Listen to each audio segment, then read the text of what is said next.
भूपेंद्र सिंह हुड्डा के द्वारा बीजेपी को झटका देने के बाद अब बीजेपी के पुराने सहयोगी दल जेजेपी ने भी बीजेपी सरकार को गिराने का प्लान बता दिया है। इसके लिए बाकायदा जेजेपी नेता दुष्यंत चौटाला ने भूपेंद्र सिंह हुड्डा का साथ भी मांगा है और क्या कुछ कहा, उनका पूरा बयान सुनिए। हरियाणा प्रदेश की सरकार जो मेजॉरिटी लेकर 2 महीने पहले आई थी उससे कम हुई।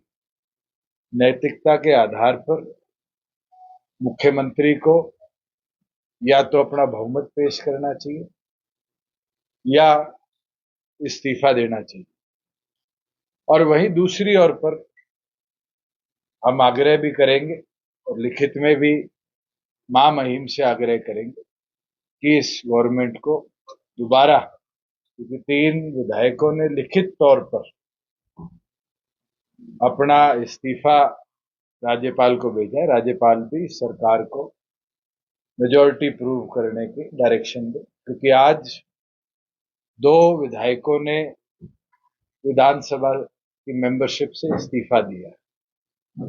88 एमएलए आज हरियाणा विधानसभा के 3 गवर्नमेंट से समर्थन वापस कर चुके, 2 वो विधायक थे जो उस समय गवर्नमेंट के पास उनके समर्थन में। 5 विधायकों का कम होना सरकार के समर्थन से ये प्रूव कर देता है कि आज सिंपल मेजॉरिटी के आंकड़े से सरकार बाहर। मैं तो आज यही मांग करता हूं कि मुख्यमंत्री नैतिकता के आधार पर अपना इस्तीफा देने का काम करे। मैं कल मुख्यमंत्री का बयान किसी चैनल पे देख रहा था जहां वो हंस हंस कर ये कह रहे थे कि ये आज वहां कुछ लेने गए हैं, यहां कुछ लेके 4.5 साल बैठे थे, इसके बारे में भी वो बताने का काम। और मैं एक चीज कहना चाहूंगा, हम जब तक सरकार के साथ कभी इस तरह के हालात नहीं मिले जहां मनोहर लाल जी और मुझे इस तरह की कोई घटनाक्रम देखने को मिली हो कि किसी ने समर्थन विड्रॉ किया।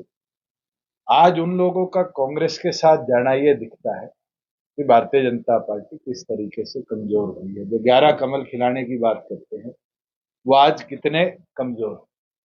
और वही दूसरी ओर पर नेता विपक्ष ने कल तीनों को समर्थन के साथ एक प्रेस कॉन्फ्रेंस करी। मैं उनको भी कहना चाहूंगा कि आज जो गणित बनता है उस गणित के अंदर जब अल्पसंख्यक में सरकार है, अगर कदम उठाया जाए कि इस सरकार को ड्यूरिंग इलेक्शंस घेरा जाए तो हम इस पर पूरी तौर पर विचार करेंगे कि बाहर से इस सरकार को घेरने के लिए उनका समर्थन। अब ये कांग्रेस को सोचना पड़ेगा कि क्या भारतीय जनता पार्टी की जो आज सरकार सत्ता में है इसको घेरने के लिए वो कोई कदम उठाने का काम करेगी। बीजेपी के भी विधायक 5 विधायक उनके साथ ऐसा दावा करते हैं। जब तक विप की ताकत है और जब तक नंबर्स हमारे पास है, वोट तो सबको विप के आदेश अनुसार करना पड़ेगा। और इसका विवरण तो आपने मेरे ख्याल से जब इस सरकार का गठन हुआ था उस दिन देख लिया। तो उस दिन भी हम तो पूरी तौर पर स्पष्ट है कि इस सरकार को घेरने की कदम। लेकिन खुले तौर पर वो कार्यक्रमों में जा रहे हैं। जोगीराम चार ऑलरेडी नोटिस इशू किया गया है, एक प्रोसीजर है विधानसभा का जिसके अंदर नोटिस इशू कर पहले जवाब मांगा जाता है। अगर जवाब ना दिया जाए तो फिर स्पीकर को लिखित में उनकी सदस्यता रद्द करने के लिए कदम उठाने के लिए कहा जा सकता है। 3 विधायकों को इशू किया गया है और तीनों ने अभी तक कोई रिटर्न रिप्लाई नहीं किया।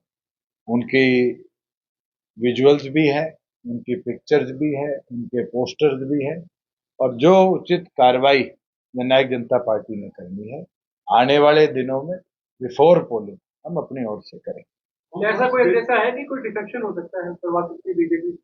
अगर कोई इस्तीफा देता है तो उसके ऊपर है। पार्टी विरोधी गतिविधि का रिकॉर्ड आज हमारे पास, और पार्टी विरोधी गतिविधि के अंदर जिसने भाग लिया है उसके विरुद्ध एक कानून है और उस कानून के तहत हम जल्दी स्पीकर को भी मिलेंगे और उनसे आग्रह करेंगे कि इनके खिलाफ कार्रवाई।